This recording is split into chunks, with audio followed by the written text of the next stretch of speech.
조합제TV 시청자 여러분 안녕하십니까? 폼페이오 미 국무장관이 이번 주말에 다시 북한을 방문해서 김정은을 만나게 되어 있습니다. 또다시 한국인들은 트럼프 때문에 이 악몽에 또 시달리게 되었습니다. 트럼프는 너무나 그 행동이 변칙적이고 극단에서 극단으로 시계추처럼 오가고 있으므로 종잡을 수가 없지만은 하나 확실한 것은 모든 판단의 기준을 자기 중심으로 생각을 하고 있습니다. 미국 퍼스트라고 하지만은 사실은 트럼프 퍼스트고 그 머릿속에는 지금 중간선거에서 공화당이 상하원에서 다수 의석을 유지하는 것, 그리 함으로써 자신에 대한 정치적 공세뿐만 아니라 사법적 공세, 즉 수사가 들어온다든지 해가지고 탄핵이 추진된다든지 아니면 2020년 재선에서 탈락한다든지 이것을 저지하기 위한 것이 제1목표고, 그런 점에서는 김정은을 만나가지고 아무 소득이 없지만은 언론의 집중적인 조명을 받으면은 안보 문제에, 북핵 문제에 별 관심이 없는 공화당의 핵심 지지층은 결속을 더 다질 수가 있다. 이런 계산을 하는 것 같습니다. 그래서 작년 이맘때만 해도 김정은을 리틀 로켓맨 등등 부르면서 당장 군사적 조치를 취할 것처럼 항공모함 석 대를 한국해 주변에 배치한 적도 있을 정도로 긴장을 고조시키다가 갑자기 요사이는 김정은과 마치 연애 편지를 주고받는 사람인 것처럼 그렇게 이야기를 합니다. 실제로 김정은과 사랑에 빠졌다는 말까지 했습니다. 그러면서 김정은으로부터 받은 편지는 아름다운 편지다, 뷰티풀 레터라는 말을 쓰더니 드디어 폼페오를 보냈습니다. 그러면은 지금 김정은과 폼페오 사이에 무슨 합의가 있을 것이냐?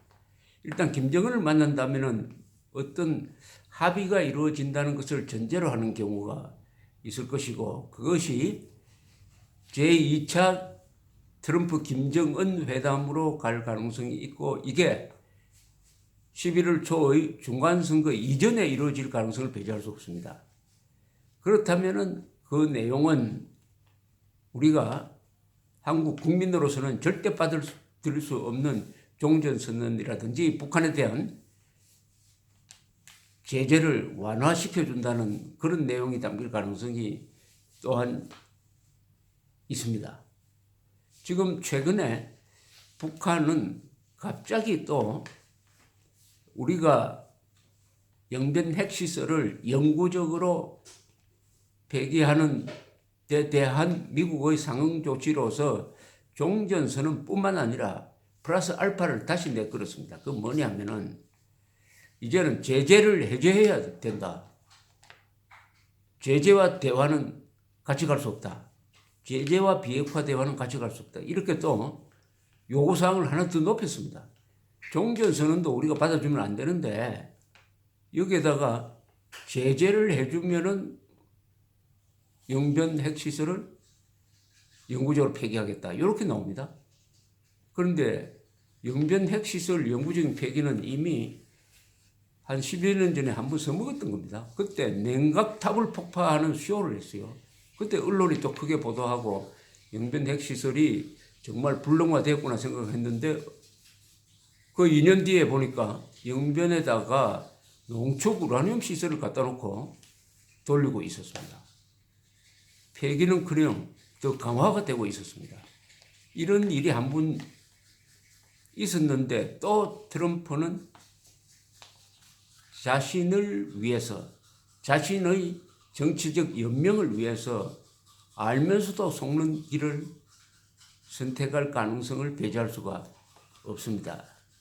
이럴 때는 트럼프의 견제구가 들어가야 하는데 정상적인 경우에는 일본과 한국이 연합해가지고 트럼프의 대북 양보 또는 굴종을 막았어야 했습니다. 그런데 이제는 문재인 대통령이 오히려 트럼프보다 더 적극적으로 김정은에게 양보를 해야 된다는 식으로 나가고 하니까 트럼프를 견제할 세력은 현재는 미국 안에 있는 언론과 그리고 미국의 정보기관 그리고 국방부 그리고 전문가들 정부 바깥에 있는 전문가들의 견해인데 그것으로서는 트럼프를 견제하기가 약해 보입니다. 왜냐하면 역시 트럼프는 표가 되는 쪽으로 행동하게 될 것입니다. 물론 미국으로서는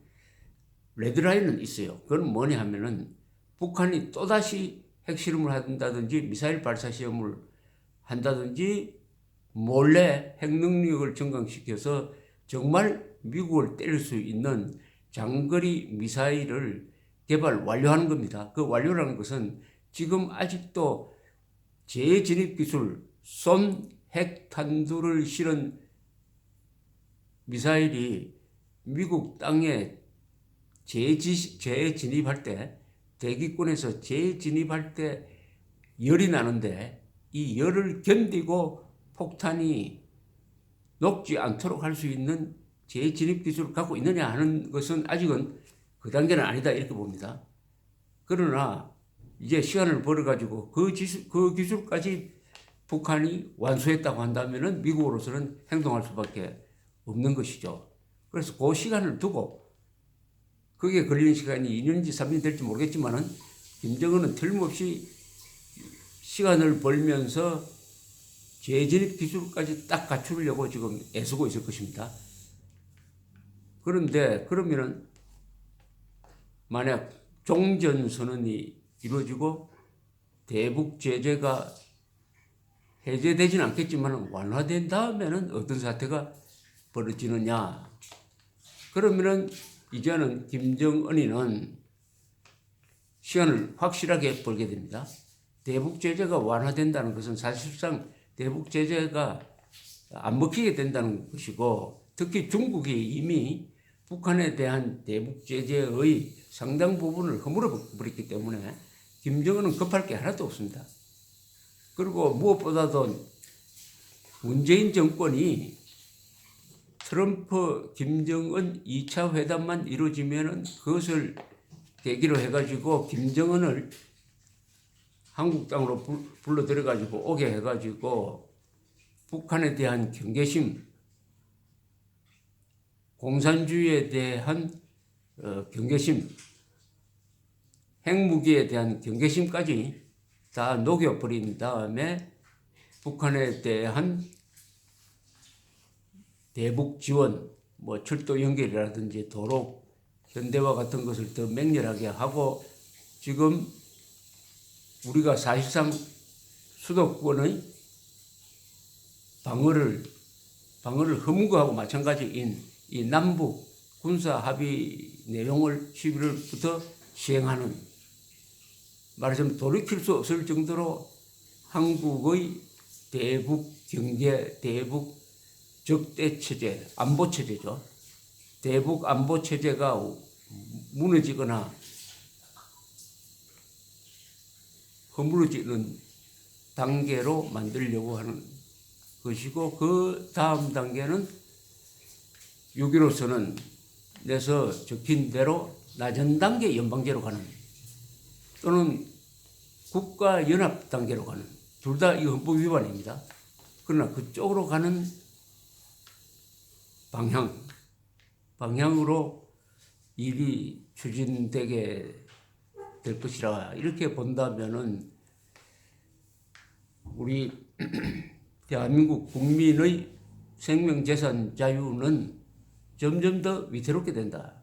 김정은은 위기에서 탈출하고 대한민국이 바로 그 김정은이 처했던 그 위험의 구덩이로 들어가게 되는 김정은을 살려주고 대한민국 국민들이 위험해지는 이런 상황이 구조적으로 굳어질 가능성이 있습니다.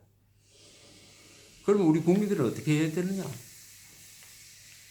하는 것은 자유한국당이 이 정권을 상대로 공개적으로 토론하자. 특히 남북 군사 합의서가 가지고 있는 위험성에 대해서 공개적으로 토의하자고 제안을 했습니다. 거기에 이 정권이 응할 것 같지가 않아요. 그러면 우리 국민들은 뭘 해야 되느냐?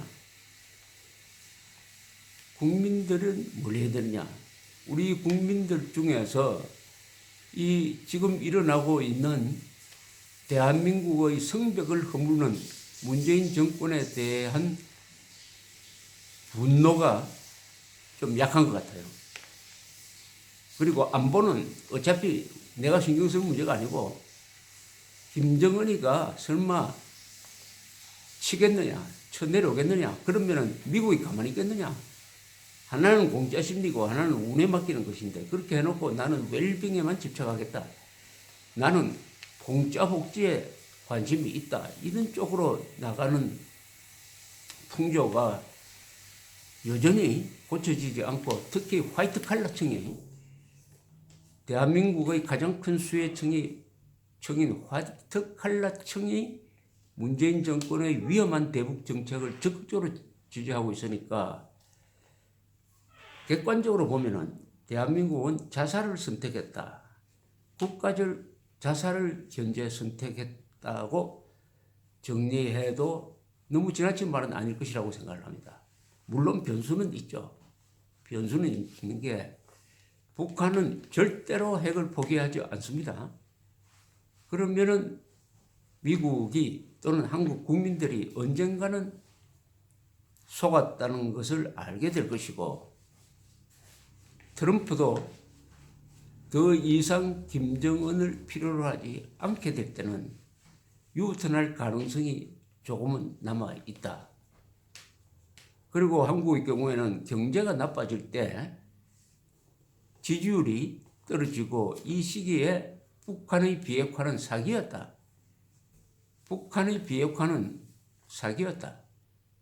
한반도의 비핵화를 북한의 비핵화라고 거짓말했다는 것을 국민들이 알게 될 때 어떤 반응을 보일 것이냐 하는 변수는 아직 남아 있습니다만은 무엇보다도 트럼프가 김정은에게 스스로 속겠다고 나서는 현 단계에서는 일단 대한민국 국민들은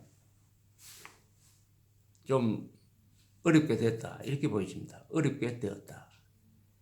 김정은, 문재인, 트럼프 이 세 사람이 비핵화라는 용어를 가지고 서로 각자 다른 생각을 가지면서 세계를 국민들을 오도하고 있습니다. 김정은만이 한 번도 거짓말을 하지 않았어요. 김정은은 자기 입으로 한 번도 북한의 비핵화를 이야기한 적이 없습니다. 한반도의 비핵화를 이야기했고 그것은 한미동맹 해체, 주한미군 철수 그리고 해구산 철거를 의미하는 것인데 그 노선을 한 번도 바꾼 적이 없습니다. 문재인, 김정은, 문재인, 트럼프 두 사람만이 김정은에게 속아서 알아서 속든 아니면 모르고 속든 어쨌든 속으면서 김정은이가 진정으로 비핵화할 의지가 있는 것처럼 유권자들을 오도하고 있는 것이죠. 그러나 이 세 사람 중에서 트럼프는 유턴할 수가 있습니다. 그럴 만한 힘이 있어요. 그러나 문재인 대통령은 유턴할래야 할 수가 없는 돌아갈 수 없는 다리를 건넜다. 참 불행한 일이 벌어지고 있습니다. 그러나 우리 국민들은 패배주의에 빠져서는 안 됩니다. 이럴 때일수록 언젠가는 기회가 온다. 그 기회를 기다리면서 국민들이 속지 않도록 깨우는 일을 하는 수밖에 없고 그것을 위해서는 우리가 가진 무기는 두 가지입니다. 하나는 진실이라는 무기와 하나는 헌법입니다. 헌법. 진실과 헌법으로 뭉치고 싸우고 이기는 길을 어렵더라도 가는 수밖에 없습니다. 왜냐하면 자유를 지키기 위해서는 싸워야 하고 가끔 자유를 지키기 위해서는 목숨도 버려야 하고 자유를 지키기 위해서 한 사람도 목숨을 버리는 사람이 없는 그런 나라에서는 모두가 자유를 잃게 된다는 이 사실을 우리가 기억하면서 어려울 때 뭉치고 싸우고 이깁시다. 감사합니다.